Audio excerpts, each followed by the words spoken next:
শুভ সকাল বন্ধুরা, প্রতিদিনের মতো আজও চলে এসেছি নতুন একটা ভিডিও নিয়ে তোমাদের কাছে আমি। আর এখন দেখো বাইরের সমস্ত কাজকর্ম সেরে এসে আমি ঘরে চলে এসেছি আর মেয়েকে ঘুম থেকে তুলছি। যেহেতু বেলা হয়ে গেছে আর ঘুম থেকে তো উঠতেই হবে, তাই না? তো সেই জন্যই। আর দেখো কিছুতেই উঠতে চাইছে না। আসলে শুধু বাচ্চাদের বলে লাভ নেই, আমাদেরও কি আর এই ঠান্ডার সময় লেপের ভিতর থেকে উঠতে ইচ্ছা করে বলো বন্ধুরা? কিন্তু আমাদের তো উঠতেই হবে, তাই না? না হলে কাজকর্মগুলো কে সারবে? কিন্তু বাচ্চারা জানে মারা আছে, কাজকর্ম সারছে, তো একটু শুয়েই থাকি, তো সেই হিসাবেই ওরা শুয়ে থাকে, ঘুমায়। দেখো এদিকে আমি তুলছি আর কিছুতেই উঠবে না, বারবার একদম ধপাস ধপাস করে শুয়ে পড়ছে। তারপরে যদিও ওঠালাম চেষ্টা করে, এই যে সোয়েটার টুপি সব পরিয়ে দিচ্ছি, সোয়েটার টুপি পরিয়ে ওকে বাইরে পাঠিয়ে দেবো, তারপরে আমি বিছানাটা গুছাবো। আর আমাকে দেখে তো তোমরা বুঝতেই পারছো শীতটা কতটা পড়েছে, মানে প্রচণ্ড পরিমাণে ঠান্ডা পড়েছে সকালবেলাতে। কারণ তোমরা এতদিন যারা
মাই চ্যানেল এসআরআর ডেইলি ব্লগের নতুন একটি ভিডিওর সাথে তোমাদের সবাইকে জানাই অনেক অনেক স্বাগত আর অনেক ভালোবাসা। তো সকালবেলা বিছানা তোলা কমপ্লিট, দেখতেই পেলে বিছানা তুলতে গিয়ে পুরো নাজেহাল অবস্থা, একেবারে কোস্তাকুস্তি করে বিছানা তুলতে হয়। তো এখন আমি সমস্ত কাজকর্ম সেরে নিয়েছি, ঘরদোর মোছা, মানে ঝাঁটপাট দেওয়া, ঘরদোর মোছা, বাসন টাসন মোছা, সমস্ত কিছু কমপ্লিট। শুধু আমি বসাবো রান্না, আর রান্নার পরে যা যা হয়তো সেগুলোই চলতে থাকবে। তো বন্ধুরা, আজকে হচ্ছে মেয়ের স্কুল ছুটি, আর আজ হচ্ছে বৃহস্পতিবার, সেই জন্য যেহেতু স্বামী বিবেকানন্দের জন্মদিন উপলক্ষে মেয়ের স্কুলটা আজকে ছুটি আছে, তাই একটু বেলাতেই ঘুম থেকে উঠেছি। আর এখন বাজতে চললো 10টা। তো এখন একটু কি করব বলো তো? এখন ভাবছি মাথায় একটু পেঁয়াজের রস মাখবো। আসলে চুলের অবস্থা প্রচণ্ড পরিমাণে খারাপ হয়ে যাচ্ছে, আর মাথায় তো মানে সে খুশকির মানে পুরো আর কি শেষ নেই। তো শীতকালে জানোই সেইভাবে যত্নও নেওয়া হয় না, তো শীতকালে তো জানোই সেইভাবে একদমই মানে মানে চুল বলো, তারপরে মুখ বলো, স্কিন বলো, কোনো কিছুরই যত্ন নেওয়া হয় না। তো তাই ভাবলাম আজকে একটু যেহেতু সময় পেয়েছি চুলের যত্নটা একটু নিই, একটু পেঁয়াজের রসটা মাখি আজকে। তো মেখে টেকে নিয়ে তারপরে আমি বসাবো রান্না। তো কি করব না করব সমস্ত কিছু তোমাদের সাথে শেয়ার করতে থাকবো, তোমরা ভিডিওটা দেখতে থাকো, আশা করছি ভালো লাগবে। আর অবশ্যই একটা লাইক করে ভিডিওটা দেখা শুরু করো। তো চলো আমি আমার কাজ শুরু করে দিই। এখানে দেখো পেঁয়াজটাকে ঘষে রসটা বের করে নিয়েছি। তো পেঁয়াজের রসটা মানে একটু কম হয়েছে, তো সেই জন্য ভাবলাম এর সাথে আর কি দিয়ে জিনিসটাকে একটু বেশি করা যায়। তো ভাবলাম যে গাছে তো অ্যালোভেরা মানে আছেই, তো তাই দেখো অ্যালোভেরার একটা পাতা কেটে নিয়ে চলে এসেছি। আর এখন ওটা থেকেই আর কি ইয়েটা বের করে নেবো, ওই যে জেলটা বের করে নেবো। জেলটা বের করে নিলেই একেবারে আমার কমপ্লিট। মানে আমার একদম খেয়ালই ছিল না যে মানে পেঁয়াজের রসের সাথে যে অ্যালোভেরার জেলটাকে দিয়েও মাখি। তো এই দিকে হচ্ছে পেঁয়াজের রসটা একটু কম হয়েছে বলে মনেও পড়ে গেল আর নিয়েও আসলাম। কিন্তু মানে দারুণ কাজ হয় এই দুটো জিনিসে। তোমরা কিন্তু ব্যবহার করতে পারো বন্ধুরা, তোমাদেরকে আগেও বলেছি আর এখনও বললাম যে মানে ব্যবহার করলে খুব ভালো উপকার পাবে। তো এই যে দেখো আমি এর থেকে সুন্দর করে অ্যালোভেরার যে জেলটা পুরোটাই বের করে নিলাম। বেশ পরিমাণেও আমার অনেকটা হয়ে গেল, মানে আমার পুরো মাথার চুলটাতেও একদম হয়ে যাবে। আর তার মধ্যে দিচ্ছি দেখো 2টো ভিটামিন ই ক্যাপসুল দিয়ে নিচ্ছি। এই ভিটামিন ই ক্যাপসুলেরও অনেক উপকারিতা, তো আর একটু দিলে ভালো হতো, কিন্তু বেশি আর বেঁচে নেই ক্যাপসুল, তো আমাকে আবার অন্য কাজে লাগাতে হবে, সেই জন্য 2টোই দিলাম। তো বন্ধুরা, চুলের যত্নের জন্য যেটা আমার বানানো, তো সেটা আমার বানিয়ে নেওয়া কমপ্লিট হয়ে গিয়েছে। তো আর এখন মেয়ের সাথে কথা বলছি, বলতে বলতে দেখো এই 3টে উপকরণ খুব ভালো করে মিশিয়ে নিচ্ছি, মানে অ্যালোভেরা জেল, পেঁয়াজের রস আর হচ্ছে ভিটামিন ই ক্যাপসুল। আর দেখো একটা আমি তুলোও নিয়ে নিয়েছি একটু, তো এই তুলোর সাহায্যে তুলে তুলে মাথায় লাগালে না বেশ সুবিধা হবে আর কি, হাতে করে লাগালে মাটিতে টোপে টোপে পড়ে যাবে, সেই জন্য আমি একটু তুলে নিয়ে নিয়েছি। আর পুরো মাথার চারিদিকে সুন্দর করে লাগিয়ে নেব। যদি এটা মানে পুরো চুলের মানে গোড়া থেকে ডগা পর্যন্ত হতো খুবই ভালো হতো, কিন্তু অতটা আমার হয়নি, তাই চুলের গোড়াগুলোতেও ভালো করে লাগিয়েছি। আর এতে তো খুশকিটাও যাবে, সাথে তোমার চুলটা খুব সুন্দর সিল্কি হবে, নতুন চুল গজাবে, চুলের অনেক উপকারও হবে। তো দেখো চুলের জ্ঞান দিতে বসে গিয়েছি আমি একেবারে। তো আসলে যেটুকু জানি সেটুকু আমার মনে হয় যে তোমাদের সাথে একটু শেয়ার করি, আর আমি যে জিনিসটা করছি, যে কাজটা করছি, সেটা তোমাদের সাথে একটু শেয়ার করি, এটাই, অন্য কিছুই না। তো তোমরা এটা অনেকে জানো যদিও, তাও বলছি আমি। আর দিনের পর দিন আমার এত চুল উঠছে, তাই ভাবলাম এটা করা দরকার, চুল ওঠাটা তাহলে একটু হলেও কম। তো পুরো চুলে একেবারে দেখো পুরো সুন্দর করে মেখে নেওয়া কমপ্লিট। এই যে একটা তুলো নিয়ে নিয়েছিলাম আমি, এই তুলো দিয়ে ভেবে লাগাবার জন্য, তো পুরোটা মেখে নিয়েছি। এবারে এরকম মানে ছেড়ে দেবো, এরকমই থাকবে। তারপরে হচ্ছে রান্না টান্না করব, করে তারপরে স্নান করব, তখন শ্যাম্পু করে নেব, ঠিক আছে। খুব ভালো উপকার দেয়, আগেও বলেছি, দেখিয়েছি তোমাদেরকে। তো আমি যখনই সময় পাই চেষ্টা করি করার, একটু যত্ন নেওয়ার। তো চলো বন্ধুরা, তারপরে চলে এসেছি দেখো রান্নার কাজের দিকে। এদিকে মুসুর ডাল সিদ্ধ করে নিয়েছি, আর এদিকে আলু ভাজবো বলে আলুটাকে কেটে নিয়েছি। কিন্তু এদিকে আবার হঠাৎ করে মনে পড়ে গেল যে আগের দিনের মুগ ডাল কিছুটা বেঁচে গেছে, সেটা ফ্রিজে আছে, মানে যেটুকু আছে আমাদের হয়ে যাবে। এই যে দেখো কতটা মুগ ডাল আছে, তো সেই জন্য ভাবলাম মুসুর ডালটা সিদ্ধ করে নিয়েছি, কি আর করব, কিছু করার নেই, ওটাকে ফ্রিজে তুলে রেখে দেবো। আর এই মুগের ডালটা বের করে নিলাম, আজকে হচ্ছে দুপুরে এইটা দিয়ে খাওয়া হবে। আর তারপরে দেখো ভাত বসিয়ে দিয়েছিলাম, তো ভাত তো আমার হয়ে গিয়েছে কমপ্লিট, ভাতটাকে আমি ফ্যান ঝরাতে দিয়েছি।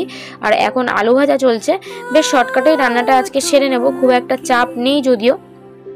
এই আলু ভাজাটা করলে আর ডালটা গরম করলেই হয়ে যাবে। আর দুপুরবেলা ভাবছি একটু পাঁপড় ভেজে নেব, কারণ ডাল হবে আর পাঁপড় ভাজা হবে না, এটা কি হয়? তো সেই জন্যই আর কি।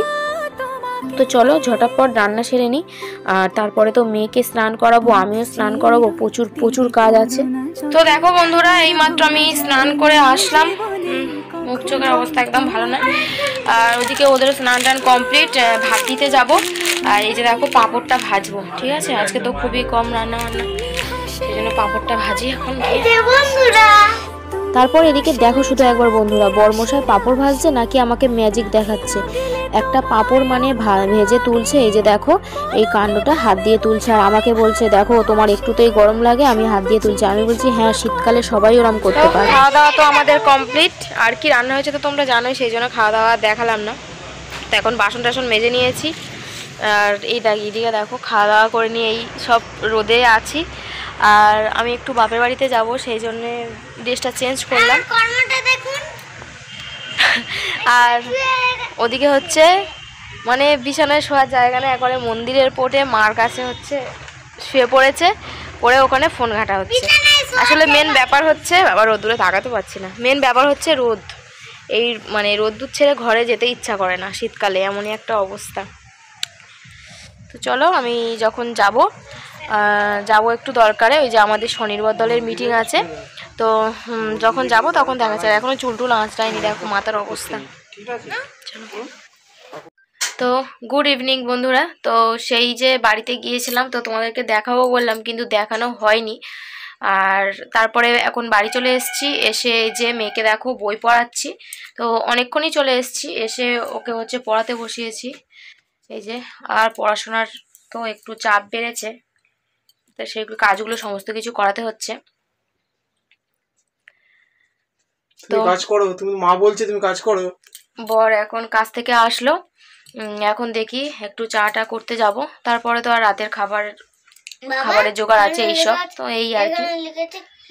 তো এখন একটু তোমাদের সাথে দেখা করলাম, যেহেতু অনেকক্ষণ দেখা হয়নি সেই জন্য। বন্ধুরা এখন যাচ্ছি রাতের খাবার বানাতে, আর রাতের খাবারে আজকে করব ডালিয়া।